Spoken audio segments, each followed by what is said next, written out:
I'm just going to keep it 1,000% real. This is Buffalo Bills New York Jets talk for the 2023 kickoff of the NFL season, Monday Night Football, 9/11. Rest in peace to everybody that perished in the tragic 9/11 event. But on to this football thing. You are watching AP. I am AP. This is the E for One podcast. So get familiar, like the video if you like the perspective that I'm taking. If you don't, hit me up, leave a comment, and subscribe to the channel because I'm offering not only football talk on this channel or sports talk, but a whole lot of other good stuff. Check my older videos out if you want. But this is no bias right here. I'm a Buffalo Bills supporter. Of course, I want to see the team do good. But I'm also a realist here, and I got caught up in the Rapture Anita Baker voice with the Buffalo Bills last season in 2022. I'm not doing it again this year. This team just hasn't did enough to prove to me that they're ready to take that next step. Or the next step after the next step. The next step would be beating the Cincinnati Bengals, and then that next step would be beating the Kansas City Chiefs when it matters. But we ain't here. We're not here. We ain't doing this season talk. We can do that at another time. We're talking about this Jets game. And I feel that the Jets, along with the Miami Dolphins, have caught up to the Bills in the AFC East. If they haven't surpassed them, listen. They've definitely caught up to the Bills. All three of those teams are right here. You cannot definitively tell me in the comment section that the Bills are better than Miami, and they're not definitively better than the Jets. You cannot tell me. If you can tell me that, hit me up in the comment section. Listen, I think this is a pressure game for both teams, but more for the New York Jets because all the hype, Aaron Rodgers. It's 9/11. The city is going to be electric. MetLife is going to be crazy. But this is a pressure game for the Jets because if you don't know, the Jets have murderers row, literally like Skid Row, their first 6-7 games of the season. This counts, man. To come out of the gate knowing that you have to face some of the toughest teams in the league, those first 6-7 games, every win counts, and you're playing at home. You know, everything is aligning for them. But they do have to face a problem in the Buffalo Bills. I feel that the Jets, let's just start with this. What have the Bills done on that defense to solidify the fact that they can stop the Jets' offense, that they can stop Aaron Rodgers, that they can stop one of the best wide receivers in the AFC, let alone NFL, Garrett Wilson. Not to mention Randall Cobb, Aaron Rodgers, safe keep is playing for the Jets. What the Bills defense, top 5, top 10 defense last year, but that pass rush has been, the Bills have not had a pass rush in years. It's been invisible for years, okay? They have not had a pass rush in years. So what have the Bills done significantly on defense to stop the Jets running backs? I mean, they got Cook.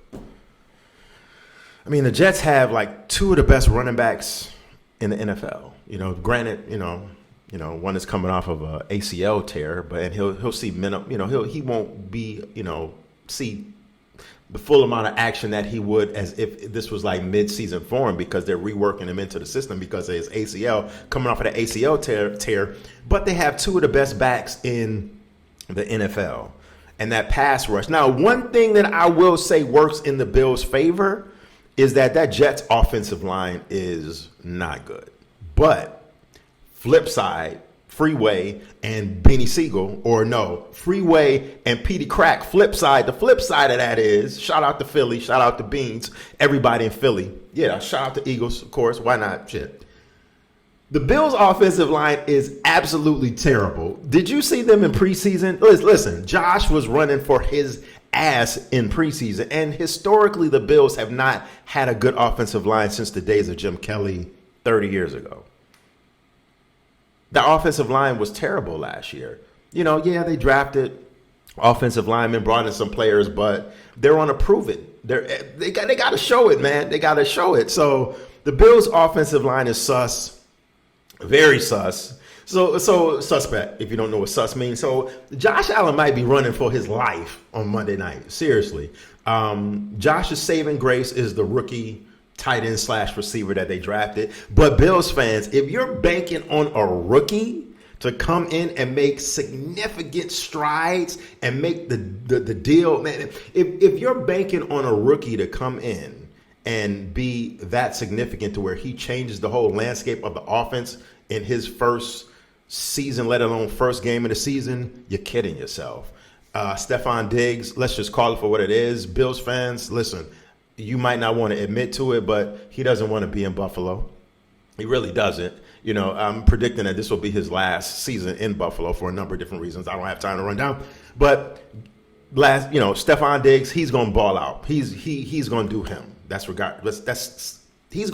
something that's a guaranteed to happen. Stephon, as long as Josh could get Stephon the ball.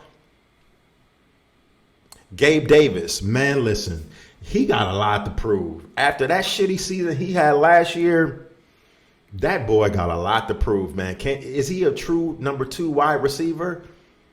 I don't think so. I think he's a 3, but on the Bills team, he's a bona fide number 2 because the Bills, they just don't have that bona fide number 2 on their roster. So it's just a lot, man. The D-line pressure. Elam, the rookie from last year that they drafted, number 1, he's not even a damn starter. But if you remember when they drafted him, everybody was saying that Elam was going to be kind of like a slow burn of a corner. He was going to be a project. Good outlook. He could possibly have what it takes to be an exceptional corner, but he was going to have his ups and downs. And Elam is not even a starter right now.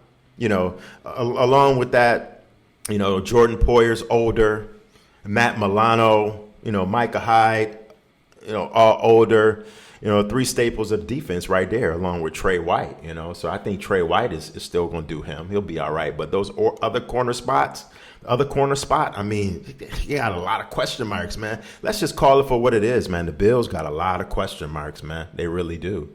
And the Jets, the Jets defense is stout. Chicago Bears 1985, Baltimore Ravens Super Bowl defense from the early 2000s. I'm not saying all of that, but they do got Sauce Gardner. They got DJ Reed. I mean, this game, I don't think this game is going to be a blowout. Of course not. I don't see that happening.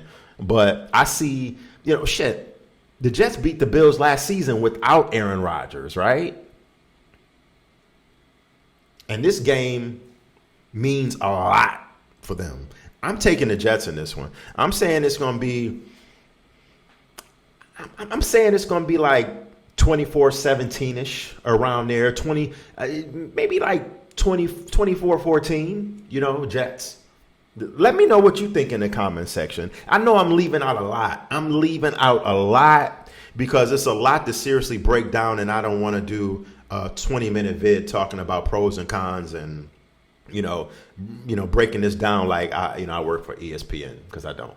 So, but let me know, why do you feel that the Bills are going to win?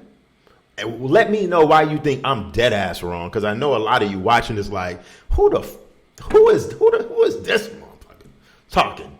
I mean, what did he know? I know you're thinking that, but come back and holler at me on Monday night after the game is over. I want to be wrong, but like I said, I'm a realist. This is no bias here. The Jets are just, I think the Jets got a lot riding on this, man, and I just think that hype train for the Jets, the Bills, is just sus. The Bills, besides quarterback, man, and the Bills just got too many suspect positions. You know what I mean? The running back, Cook, he probably do all right, but the Bills gotta prove it, man. And that defense, man, and the offensive line, it's just all sus, man. Thank you for watching E for One Podcast, and I will check you later. Peace.